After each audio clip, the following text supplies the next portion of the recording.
All right, it's about time, so we can start now. So hello everyone, ladies and gentlemen, welcome to the E27 webinar. So good to see you all again, seeing a lot of familiar names, as always, in the attendees. Before we get started, I'm going to explain a little bit about what the E27 webinar is all about. So we started the E27 webinar series to facilitate learning and development of the startup community in Southeast Asia. Every 2 weeks, we bring in expert speakers from the region to share their experiences and best practices on contemporary challenges. Kindly note that this session is recorded, and we will be sharing the video post on our site later today. And today, we are in conversation with strategic advisor Paul Meyers. Hi, Paul. How are you? Hi, great. And Jussi Salovaara, co-founder of Antler. Hi, hello. Jussi, how are you? Hi, Anissa. I'm great. How are you? Yes, I'm also doing great. So happy to see you guys here. So a little bit of information about our speakers today. So Paul here is a serial entrepreneur and Asian digital pioneer, now helping to build Southeast Asia startup ecosystem. He has more than 25 years of experience building innovative teams, products, and companies throughout Asia, creating value, original IP, and successful exits. Now, Jussi here, he focuses on running Antler's overall strategy and operations in this region. He is very passionate about helping founders build their businesses from scratch and has a hands-on approach to coach them through the startup process. He has been an integral part of advising founders from their Singapore cohorts. Now, this is basically an Ask Me Anything session, so you guys feel free to ask your questions to our feature using the Q&A feature that is already available on Zoom. But before that, we would like to begin with maybe Paul and Jussi can tell us a little bit about their thoughts on the future of investing. Perhaps something brief, like maybe 3 minutes for each speaker. Right, so maybe Paul would like to start first. Sure, happy to. Thanks so much, Anissa E27, for inviting me, and thanks everybody for tuning in. Is that the right verb? Tuning in to this webinar. A couple of brief things. I just want to set up some main topics that we can talk about later on during the AMA section here. But first, as a founder, this is, I guess, what would be my third major economic shakeup. I was a co-founder of a company that was going public on NASDAQ in April of 2000. It ended up being the second worst day in the history of NASDAQ, even still. So lived through that, barely. Still have some hair left. And then in the 2008-2009 timeframe, I had another company, my company Aggregate was in the final stages of a cash sale when the economic downturn hit there, and our funders, our buyers pulled the deal right in the middle of it. So I understand this very much from a founder perspective, but also from an investor's perspective as well. So I want to try to address both sides as we go forwards. So a couple of highlights that we can delve into later on. This is very different from 2008, 2009, or the internet bubble bursting. Companies are still, there are still deals happening, even as we speak. I hear that a lot from founders. I hear that a lot from VCs, and that's what I'm reading. Not as many as before, but deals are still happening, especially early stage, seed, Series A, and some Series B. VCs have a lot of cash still, a lot of dry powder, and at some point they do need to spend it. That's the model of how VCs work. So that will come back. Companies with appropriate business models will still be able to raise, and if they're raising correctly. And the number one reason for startups to fail, of course, is running out of cash. So you have these different dynamics all happening in the middle of this. A phrase I read the other day that I really like in terms of what's going well is everyday digital. And I think that's a nice way of wrapping kind of online shopping, e-commerce, traditional e-commerce as we know it now, everything around teleconferencing, and many financial services. So things that are already being used by a lot of people that are digital and are parts of our lives, those will continue to do well, if not thrive. Obviously not so good are travel, hospitality, hotels, restaurants, traditional tertiary education in the in the States. If you're a fan of Scott Galloway, you've heard this a lot in the past couple of weeks. And traditional supply chain-based businesses, including food supplies. Not so good. But there are other growth sectors that this opportunity is coming up now. And so those could include remote and alternative education, health, obviously, med tech. We're seeing a lot of action in that vertical right now. Food, supply chain, distribution types, varieties, and waste and recycling. I think a lot of people are now paying a lot more attention to what our waste profiles look like. All of these are really good. It's really interesting to note that all four of these map directly to the Sustainable Development Goals from the UN, or SDGs, making them, impact investments, and that's obviously something I'm very interested in. And impact, that shows that impact investment isn't just charity, euphemism for charity. It's actually the kinds of businesses and economics that impact us directly. So those are some of the topics that I'd love to explore later on, but I just wanted to frame the discussion that way. So over to you, Jussi. Thanks, Paul. Yeah, it's interesting. I'm looking at this, for the first time from a pure startup point of view, as a kind of a founder myself, and of course supporting a large pool of founders.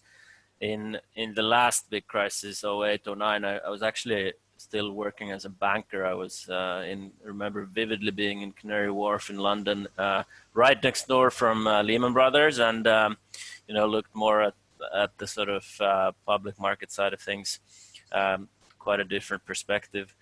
I'm still sort of cautiously optimistic when it comes to especially early stage startup scene, and like you said, Paul, funding rounds are still happening constantly.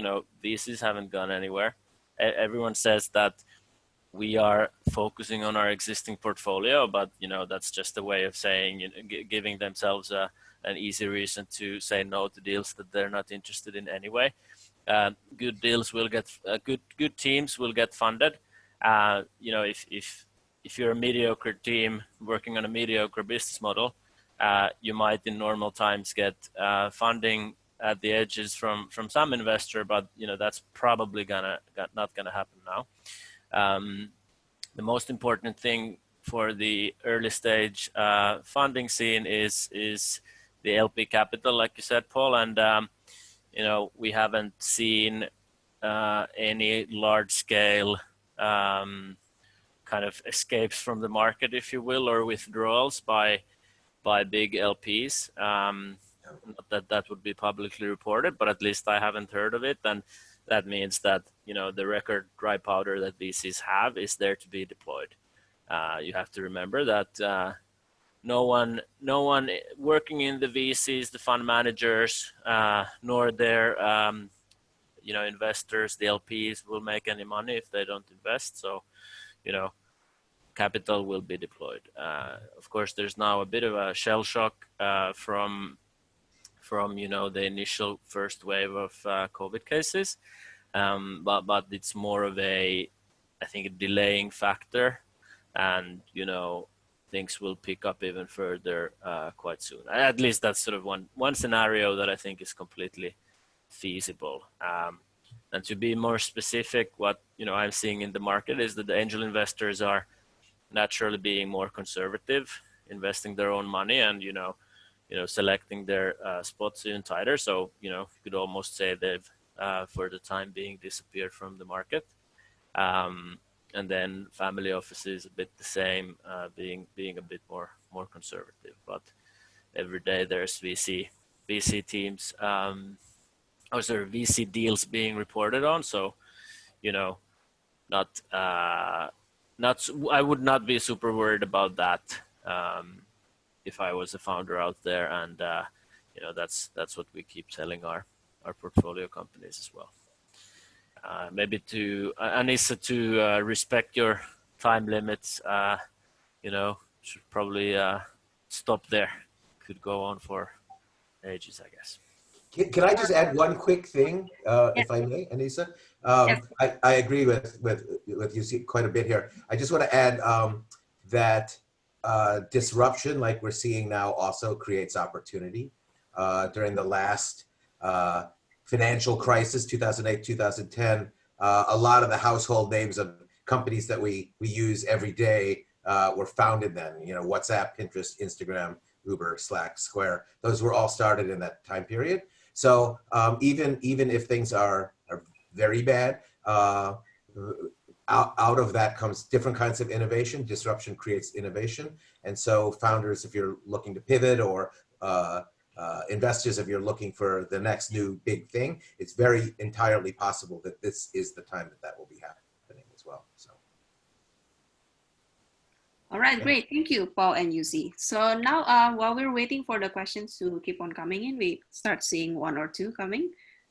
So maybe I wanted to start with questions from myself. So both of you agree that basically fundraising doesn't stop happening, it still continues. But I like to know if in the past months, ever since this whole outbreak began, do you guys see there are any notable changes in terms of trends in investment, or maybe about investors' aptitude themselves with their risk appetite and stuff like that? Maybe Jussi would like to. Yeah, absolutely. Happy to chip in. So, you know, if you think about the supply, the total aggregate supply of early stage funding, right? It's of course largely comes from venture capital funds, and then you have the angels and you have the family offices, and the venture capital side would include corporate venture capital, and that's pretty much, you know, it, right? So vast majority of that does come from the funds, and like I said before, that capital is largely speaking still there, and the angel funding has, you know, if not stopped, at least significantly, you know, gone down. So, you know, in terms of the risk appetite, it's still there. Now, everyone will you know, need to be able to demonstrate, you know, a COVID-proof business model, as well as, you know, a conservative cash plan that gives them more runway than in normal times. So, of course, like it's kind of like your normal times. Cash runway plus 6 to 12 months is what, you know, investors, to my eyes, seem to be looking for. So that is, of course, you know, a lowering of risk appetite as a whole. But, you know, everything else kind of will depend or be a bit more case by case. But I mean, there's of course a systematic lowering of risk appetite in that sense, if you will. And it all comes back to, like I said, you know, the big LPs in VC funds are, you know, often financial institutions that don't really have another, you know, place to allocate their capital to. So, and VC is counter-cyclical, so early stage especially. So, you know, in that sense, I'm not worried that the capital would disappear. But your specific question, you know, it is of course slightly more conservative, and it comes, I see it most in this sort of cash dimension, and then business models need to be robust, like I said. Yeah, I agree. If I could add to that, I think there are a couple of other things going on as well. The entire, excuse me, macro discussion around WeWork and Uber and profitability that was preceding the COVID downturn, that's still very much in play and probably has been heightened and sharpened now. So if you're raising money, getting close to profitability, being profitable, showing a clear path is extremely important. I think those halcyon days of being able to build a company and get billions of dollars of funding on a someday soon business model, those are over. And I think that was happening anyways, but it's just been accelerated. Certainly sustainable unit economics. I think just investors are paying extra attention to how the business works, what the mechanics of your business are, how you're going to make money, when you're going to make money. So those need to be sound, or more sound than they were. So if you're a founder, re-examining that's important. And I think that's where the money's going to go. I mean, if you were to be investing, you'd be investing in a company that could show how it makes money or is actually making money now rather than one who isn't. So I think that's going to be a major delineating point there. Some other things that I think investors look at are supply chain. Are they going to be disrupted? As we all know, there have been certain things that we can't get on the supermarket shelves, or deliveries that can't be made, or here in Singapore, like if you're ordering from Amazon from the States, it could be months till it shows up, right? So those kinds of businesses are affected. Demand changes. We as consumers may not want as many, besides the airplane tickets and restaurant reservations, we may not be buying other things as well because of this, staying at home, being isolated, right? So those are some of the other kinds of factors here, but definitely having a good sound business model and a path to profitability are going to be number one and number two in the eyes of investors right now if you're looking to raise.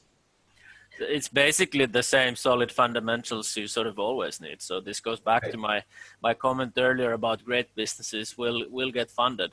I mean, I wouldn't maybe want for found a capital intensive business right now. So that's something I would kind of consider. But like, especially if you look at the building a business in Southeast Asia, unit economics and path to profitability have been key for a while, right? So maintain those good solid fundamentals, right?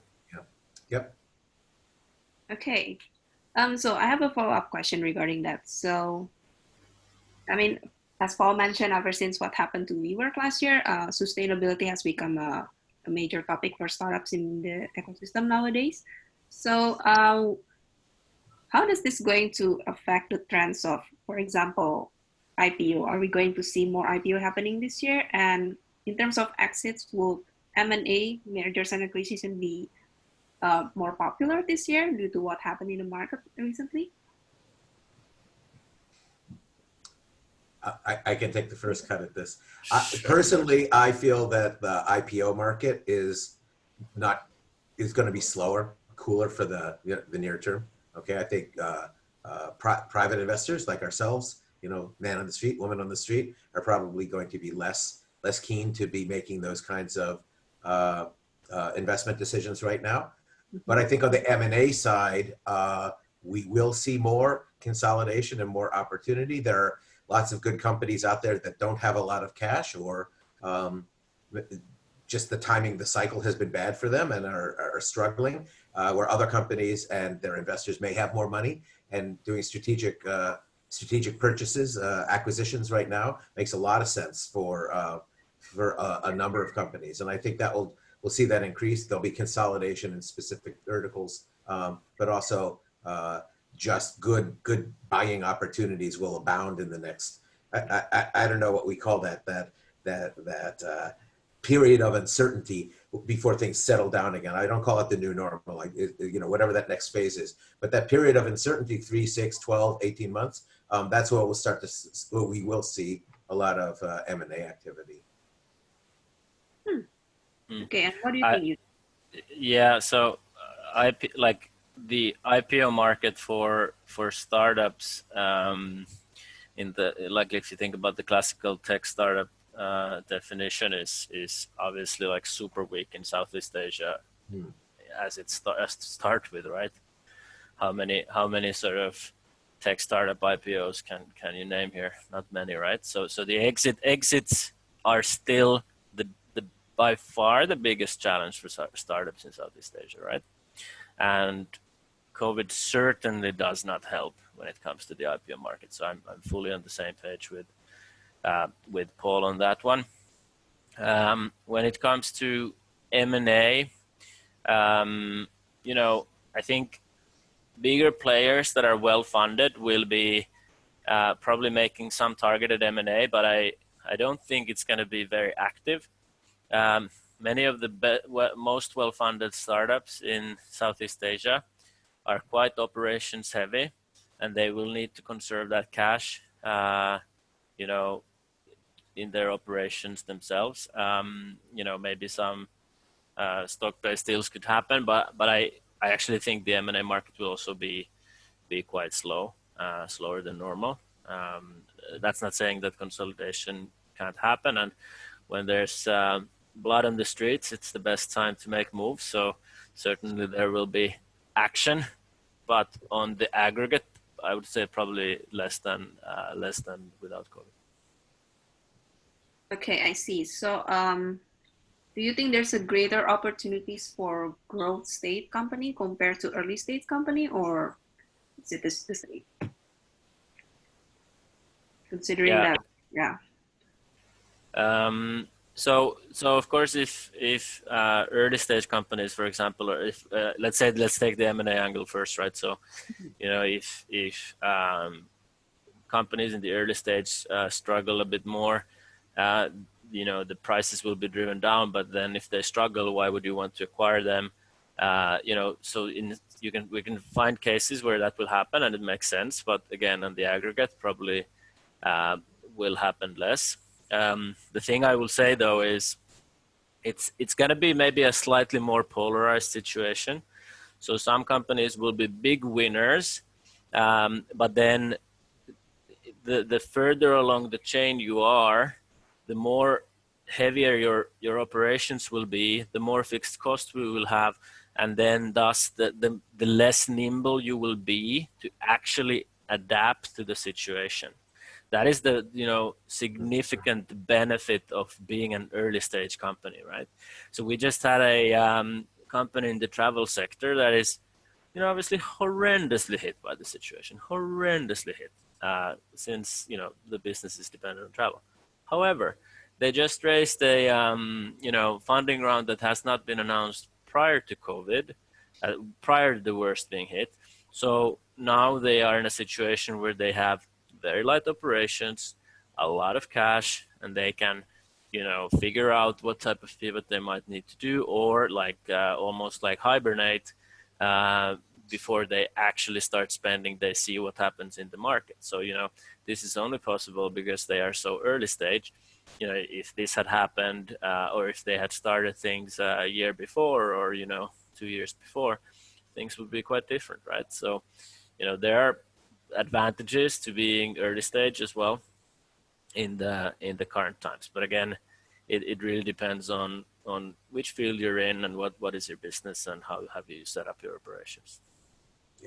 Yeah, agreed. I think it's also going to be very difficult for early stage companies that are pre-seed, that are struggling to find their product market fit, to raise money now.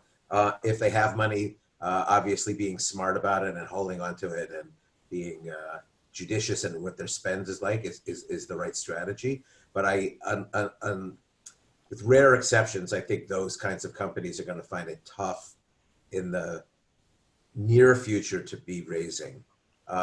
Once a product market fit has been identified, and hopefully the company is making steps towards expanding on it, I think it'll be easier to raise money right now. Okay, that's interesting. All right, so I'm looking at the list of the questions that are coming to us right now, and many of them are related to the process of fundraising and pitching itself. Like for example, here we have one question from Peter. Hi, Peter. This is for Jussi especially. So Jussi, you mentioned strong teams could attract funding. Can you expand more on why a strong team and what actually makes that strong team? Is it experience, vision, or drive, or any other factor? Sure. Hi, Peter. So first of all, I don't see any difference here between pre-COVID, COVID. There is no it's great teams are great teams, and when it comes to a great founding team, you would be looking at obviously their experience and expertise when it comes to the business they're building. You'd be looking at their execution capability, which I think is almost going to be like that. You almost want to double down on that in a time like this where it feels like it's more difficult to execute, but you need to execute in a different way. So that's also where this kind of creativity, you know, factors in, then you need to be obsessed with the problem you're solving. And you know, I think this is where you start to see a bit of differentiation between people who are being a bit opportunistic and just want to build something and you know, think in terms of, okay, let me build something and, you know, flip it in a few years, versus someone who's like really obsessed with their business. I think like the Airbnb founders would be good examples. And, you know, Paul, you talked about the people from the previous wave of, how should we say, downturn innovation, who sort of fit this bill quite nicely. But all in all, it's the same things as normally. It's like the drive, execution capability, also like adaptability, and then of course a great fit with you know, the background of the team as well as the business they are building. Vision is always overestimated. No one has a vision that goes much deeper than the initial problem. You have a problem, you start solving it, and then, you know, you work iteratively to figure out better and better solutions. You know, the vision can be applied to a few different situations, to different startups in history, but that's not how startups are built typically. I'd like to add to that also team dynamics. Certainly, that's an important role in how any company grows, right? Who are the members of the management team? Who are the members of the other teams? How they work together? But that's put under the microscope in a situation like this. If you have limited funds, or your sales channel or distribution channel or supply chain get altered, and you need to make a quick or a series of quick turns and changes, that really tells a potential investor, but it also tells management a lot about how the company has been put together, who are the component players, how they work together. That's a very good indicator, because these are trying times, and you tighten the screws in what is already maybe a pressured situation of building a startup. You learn a lot. And so I think looking at Peter, your question was about what makes a strong team. The proof is sometimes in the pudding here. What happens when they're in a tough situation? How do they bond together, work together, or not? All right, thank you. Yeah, so I imagine that having a clearer path towards profitability in times like this certainly would also be a plus point for these startups. Yeah, very much so. I think that's what investors will be looking for. Unless you have an exceptionally great outlier idea, I'll call it an outlier idea, at least to me. I think right now that investors are looking at companies that are, you know, near profitability, have a clear path, especially given the change in you know, distribution, customers, supply chains, those kinds of things. That it makes it a less risky investment. Let me just let me tell you a story that was very revealing for me. For me, Southeast Asia has always been like this. You know, unit economics is critical. Everyone has their idols as investors, and you know, you can have these idols you admire from afar, and I have also one person who I admire from up close, who is actually, you know, the Antler Chief Investment Officer. We're lucky to have him, Mr. Stefan Jung. He ran Ventura Capital before, was a partner at Monks Hill, also brought Rocket Internet to Southeast Asia. And he has a tremendous track record, 80+% IRR, like career track record, and which is quite crazy. And I was wondering, like, always, like, what's the secret sauce, and you know, what makes this guy so special? And I'm lucky enough to observe him from close up. And then one of the things that he was always talking about was unit economics, and this was before COVID. Like, just unit economics, you know. It's like, you see, I like businesses that have high gross margins, and like, yeah, actually makes a lot of sense. But then we also had another type of investor in our investment committee. I remember this vividly, who was more of a Silicon Valley style investor, had lived in Silicon Valley, also had a 50+% career IRR track record, and he was just saying that, I don't care if you monetize it all in the first 4 years. It's all about user growth.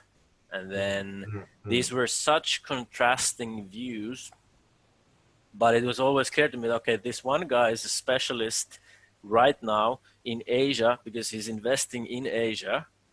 Not saying he couldn't be an investor elsewhere, but this was kind of almost always the optimum here, right?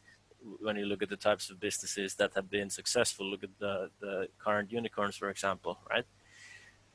So point being that it's the same strong fundamentals again that that investors have been looking for in quote unquote normal times before COVID in this region. Okay, thank you. Now for the next questions, we have similar questions from Daryl and Clive. Hi, Clive and Daryl. So it's basically about pitching your startups in times of lockdown. So their question would be, how exactly does this process differ from the offline world to the online world? Like, for example, is there any evidence that individual investors are now more willing to close deals without face-to-face meeting? And also, what are some of the Zoom etiquette to observe? Now, so this is quite interesting. It's quite technical. Yeah. Paul, do you want to start to take a crack at this? Or? Sure. I will not attack the Zoom etiquette other than be smart, right? Probably kids and dogs in the background aren't the best idea. But I think also people are becoming a lot more accepting of that. And nobody hears in ties and suits really, so that as well.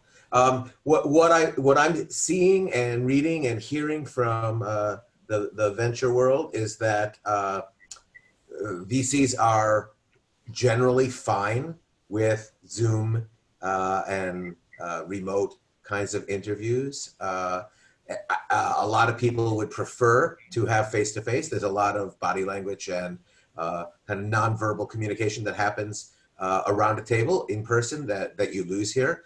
But if the choice is Zoom or nothing, obviously people are going to go to Zoom. And the more that we all do it, and the more that this becomes just part of our lives, and it is becoming part of everybody's lives, right?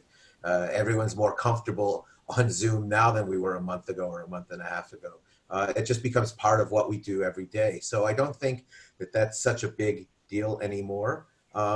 There's a study by DocSend, and they have a website that tracks the number of business plans and pitches going to VCs and how often they're opened and how long VCs spend on them. And they've been tracking this for many, many years. It's worth taking a look. It's updated every week, primarily North American, but the numbers I think are interesting in that more pitches are being sent online. Obviously, they're being tracked that way. VCs are spending a lot of time on them, more time in general. And this is, compared to last year or the previous year. Even now, month on month, week to week comparisons. So that this is becoming what people do now. And if this is how it has to work, this is how it's going to work. So I think that's good. Yeah, I mean, I obviously know nothing about Zoom etiquette. I haven't had a haircut, I just shave, and I'm wearing like green earphones, right?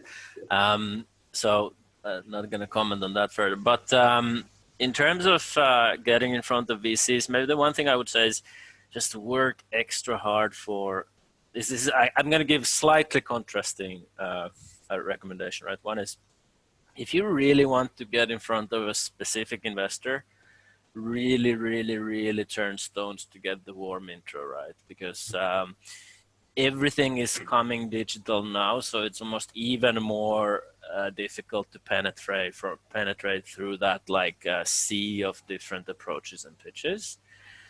But then at the same time, don't underestimate the power of cold reach outs.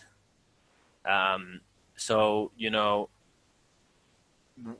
I have examples of people getting in front of someone who had a $16 billion exit, or someone who cold reached out to the former CMO of Slack and got them to serve on a board of a startup, like completely cold. So, but the cold approach is a numbers game, right? So you can't expect to get success when you just send out one email. You just gotta go with high numbers, and you will get wins. The reason I'm highlighting this cold approach is some people like completely sneer at it. They're like, cannot reach out cold. That is unprofessional or like a bit amateurish. Like, no, that's bullshit. What works, right? And I would try to do both. Other than that, it's just again back to the basics. Yes, you will have a bit harder time getting funding from people you've never met. So I would start with people you've met previously, face to face.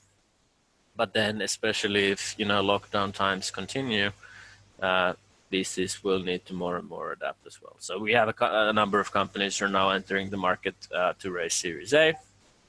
They will definitely, we will start with people they've met in the past, that maybe pitched seed to, they've otherwise interacted with, because that connection is there. The VCs can tick that box. Okay, met this person, it's a real person, I've smelt them, faced them, whatever. And then, then you can just focus on the business.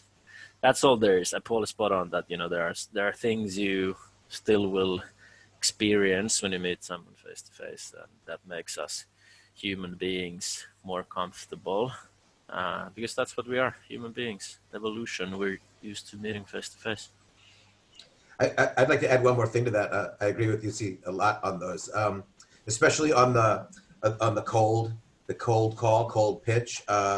Hustle Fund, Elizabeth Yin at Hustle Fund is a big advocate of cold calls. I mean, why not? Everybody likes a pleasant surprise, right? No matter if you're a VC or you're a parent or a teacher or whatever, everybody likes a nice surprise. So that works, and why not? I don't think your odds are really any different if the VC is doing their job correctly. The other part is it underlines that you have to have a better pitch. You have to have a strong pitch, mechanically, physically, what the flow is like, what your message is like, what your problem solution statements are.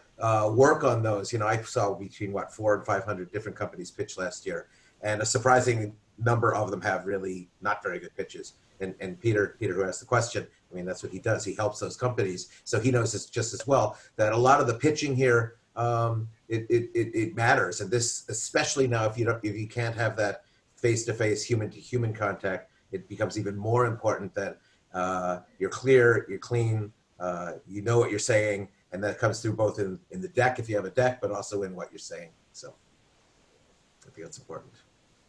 All right, thank you. So take note, attendees, send those cold calls. It's all right. Yeah, so there's another question here from Sam Basha. Hi, Sam. For first-time founders, do you feel that they have an advantage or maybe even a disadvantage in the current situation? Or is there no difference? Also, is there any tips on how to go about seeking a VC partner and negotiating investment terms? Yeah, this is for the first-time founders. Is there any tips for negotiating the investment terms and seeking the right VC partner itself, maybe from you guys? How about you, Jussi? I believe you deal with a lot of founders themselves. Yeah, absolutely. This is a question I honestly never thought about, the whole first-time founder in a time like this. I mean, in general, experience helps, but that doesn't, like, most of the most valuable companies ever were founded by first-time founders. So, experience also isn't critical in that sense. I think one of the things I would have always advised first-time founders is, like, to properly do your homework. You when it comes to terms, for example, it's just mechanical stuff, and you can educate yourself. it's kind of like math. You know, you probably are not going to be good at math if you don't take a math class and practice, right? So, you know, you gotta do your homework. No one likes it. Full stop. No one likes it. You know, read the book Venture Deals or listen to Joy and Bradfeld's and those guys' webinar. Like, that's an absolutely essential reading. We actually at Antler gave present like that book as a present to every Christmas present last year. Everyone who was on a certain level or higher, and then we spread those books around to make sure everyone reads the book. Essential reading. No, I don't get a commission. Venture Deals, Brad Feld, and what's his Mendelsohn, the other guy. So, you know, do your homework and then talk to people. You all know people. If you're a founder, odds are you know other founders who've raised money, and, you know, just talk to them, get their insights, reach out to people like me and Paul. You know, you get the insights there. I don't, let's put it like this. I'm not sure I have any very specific advice for first-time founders in a time like this, other than it also doesn't kind of matter. You know, just go for it and find a way, right? Agreed. I'm not sure whether it's better or worse now, given COVID and the situation we're in, but I do know that there's never been more information available to first-time founders online, on books. Brad Feld has one. You know, there's a dozen books we could probably recommend here for first-time founders. There's money, there's programs, there's things available on the internet, there's webinars, there's courses, there's all sorts of different things you can do. I mean, I look at it and compared to when I started a company in, you know, mid 2000s, I wish these resources were there. There's so much more available. So take advantage of that, especially now if you're at home or you may be not working as hard or you may not be going to school. This is the time to be learning that stuff.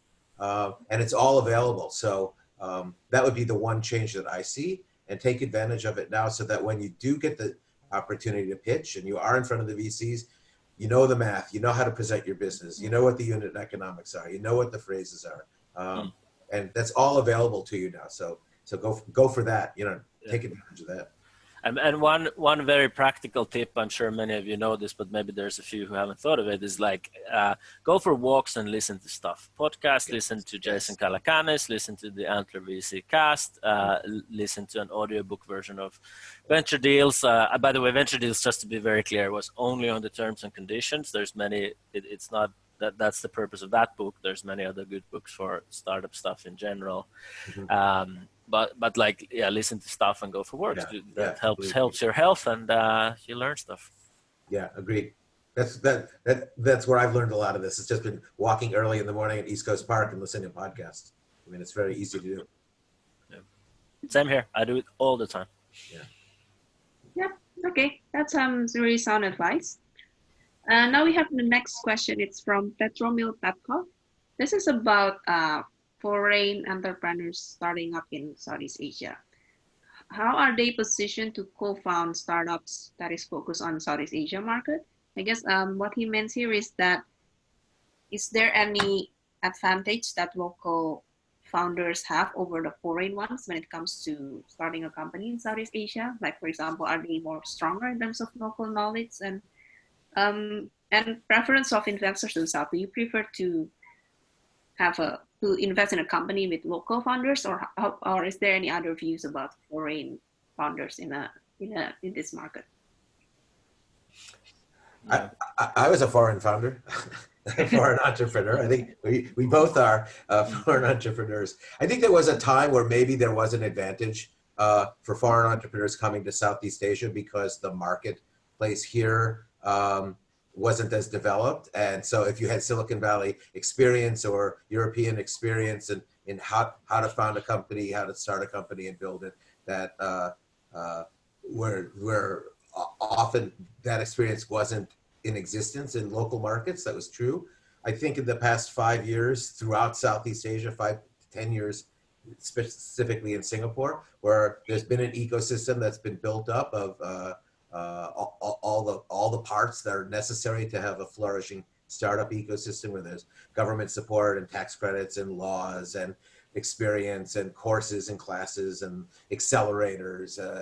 in programs like Jussi's and what Muruti was, and et cetera. I think now that's less of a difference. And if anything, in my view, I think local founders have a much better understanding of what local problems are. If you're trying to solve a local problem, there's going to be things that I will never see on the ground in a Vietnam or a Cambodia or a Myanmar, or even Singapore.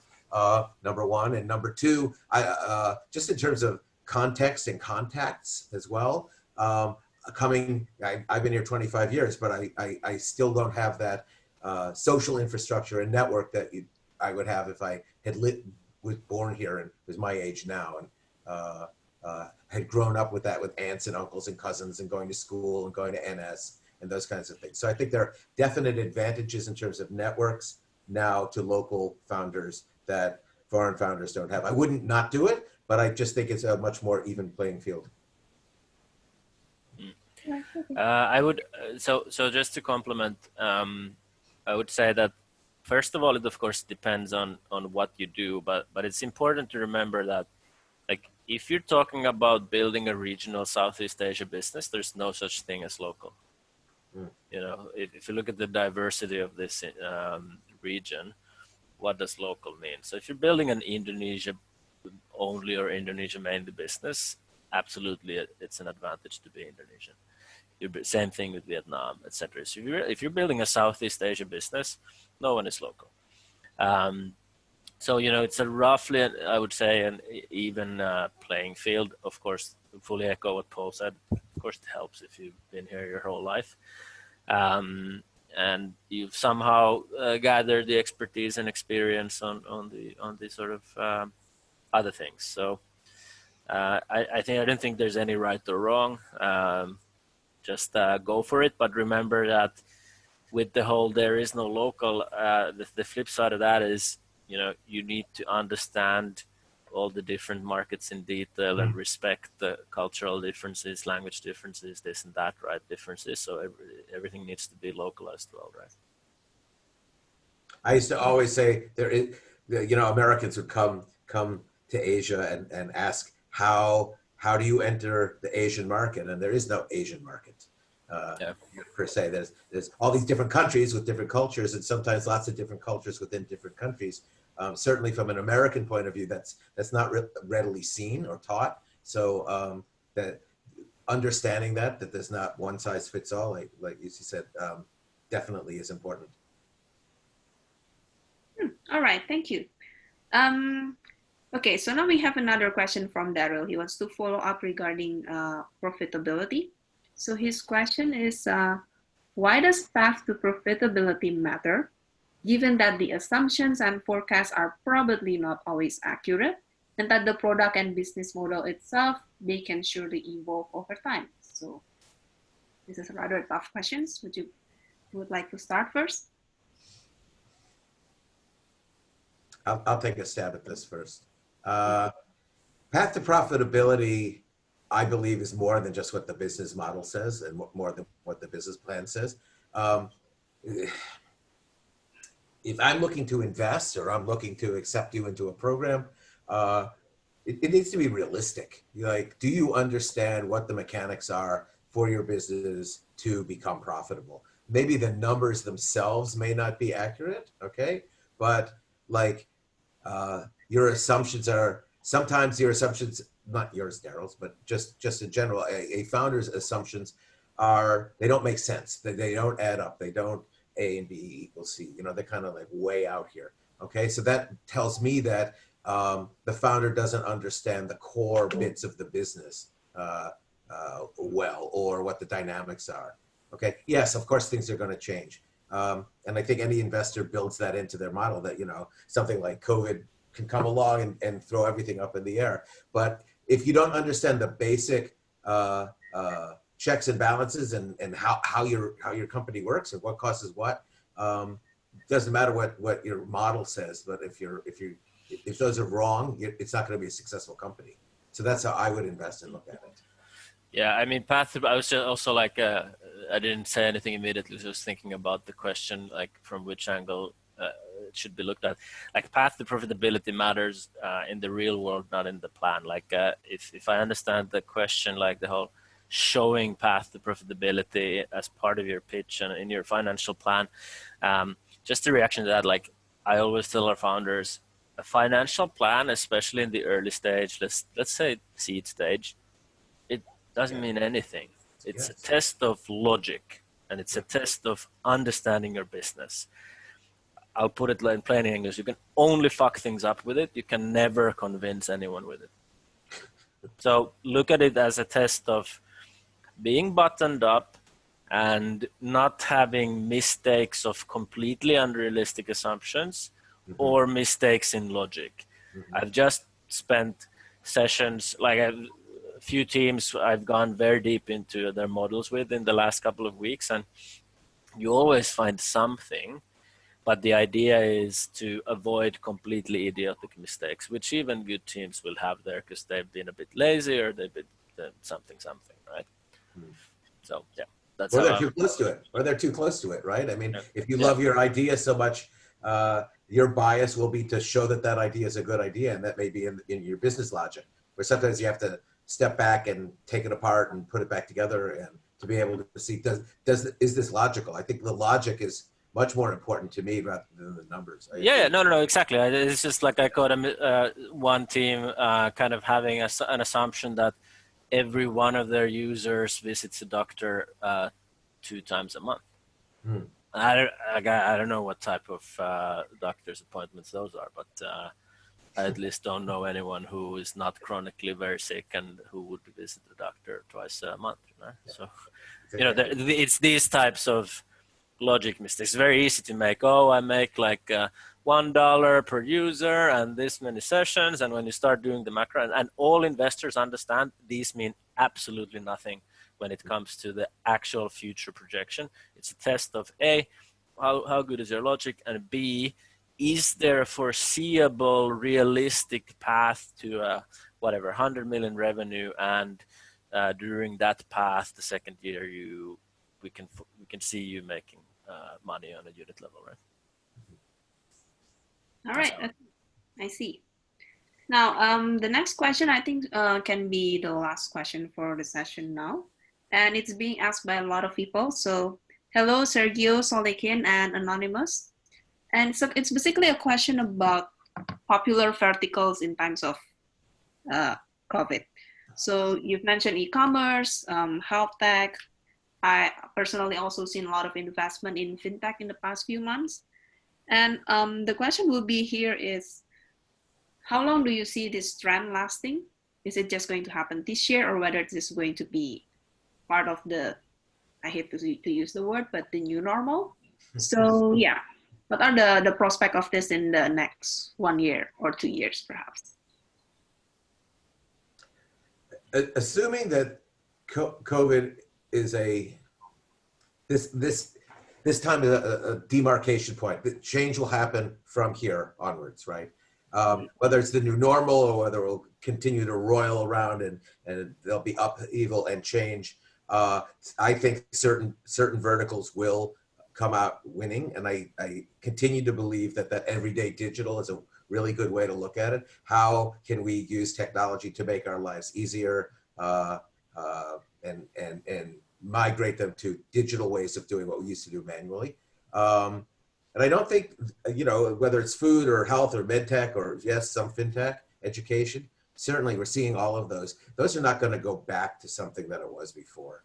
But it's changing now. And whether that's the new normal or whether it's the first step in 12 until we do get to something that settles down again, I don't know. But that catalyst has happened. That's what COVID times are. It's the catalyst. And now we'll see where that goes. Yeah. From a vertical point of view, I mean, there's opportunities in many verticals, right? It's like has been mentioned, like I wouldn't look to build a travel business or, an offline retail business or whatever, like right now. So it's more of there's maybe certain things you want to exclude type of perspective, but then, every other industry will have opportunities. and just to like it's the horizontal dimension is more important almost, like you know, having the right type of business model. And then as food for thought, like if something is a popular vertical, there's also going to be much more competition because, you know, everyone will jump at it. So the opportunities can be found in the less popular verticals with just less crowded spaces, right? So, you know, I would also recommend to take a look at those, because if you're thinking about a certain vertical because it's popular, odds are so are other people as well.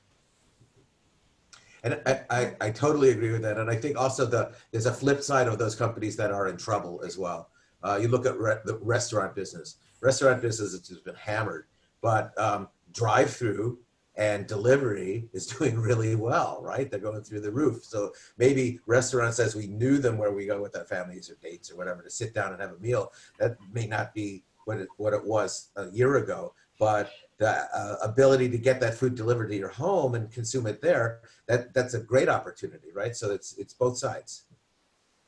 Yeah, exactly. That's kind of what I meant with the business model. Like there's opportunities everywhere. Maybe just not in travel. Yeah, not airlines for sure. Yeah.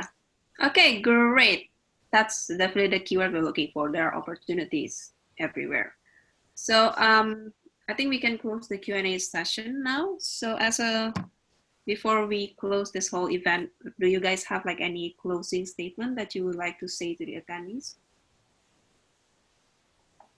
You want to start, Jussi? Sure. I mean, I think Paul put it well earlier when he talked about how innovation, you know, happened in times of crisis, and how many of the most valuable companies of today were founded, you know, during the previous crisis. I always think about, you know, this nice meadow, sun is shining, the birds are chirping, you know, butterflies are all around. You're not gonna lie there and innovate. You innovate when times are tough, and you must innovate. So innovate, you know, crisis breeds innovation. So think about this as a time of opportunity, and especially business model innovation is critical. And, you know, since it doesn't require research or scientific discovery, it's the type of innovation that everyone can do. And, you know, the opportunities are everywhere. So go for it. That's my kind of parting words. The fuel you need to go for it, in other words, funding, will certainly be there. So don't worry about that.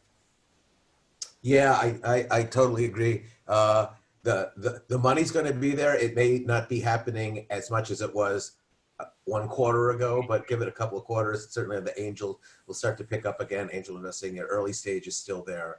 But this is a great opportunity to look around and see what's changing, see what you really want to do also. I mean, maybe you're in a job that you don't really like, and this is that inflection point that says, hey, it's time to do something that I really like, right? Really think is important, or I can really help people here. That and the tools being available to learn how to start a company and to build a company. There's never been a better time to do that. So in many ways, this is that classic opportunity time that we can look around and say, hey, I can do something new. So I'm a huge advocate of that. So yeah, definitely try it, go build it. All right, thank you very much, guys. It's very insightful.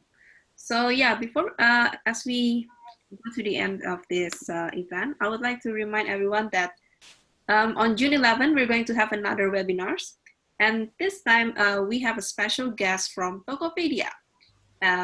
So Mr. Rudy Dalimunte will explain to us about how to enhance consumer engagement, speaking from the experience of one of Indonesia's biggest e-commerce giant. And then I would also like to remind you that we will send out a survey shortly after the webinar. So please take your time to let us know the topics that you wish to hear, and then how we can improve this webinar experience for you. We would also like to remind you about our contribution program, where we publish thought leadership pieces by players in the Southeast Asian startup ecosystem. Feel free to reach out to us on writers@e27.co to learn more about this. And Paul and Ambler are also contributors of this program. So yeah. And then you can also connect to us using Facebook, Twitter, and then we're also on Instagram. And then for email, we can go to contact@e27.com or to writers@e27.com. So that's basically the end of our session today. Thank you very much for attending this event. It's very great to see you all here. And then also thank you to our speakers today, Paul and Jussi, for the insights and for sharing your knowledge. Thank you. Thank you. Thank you very Pleasure much to for be inviting here. us. Everybody for attending. Yes. So thank you very much and take care, everyone. Bye-bye. Thank you. Bye-bye. Thank you. Bye-bye. Bye. Thank you.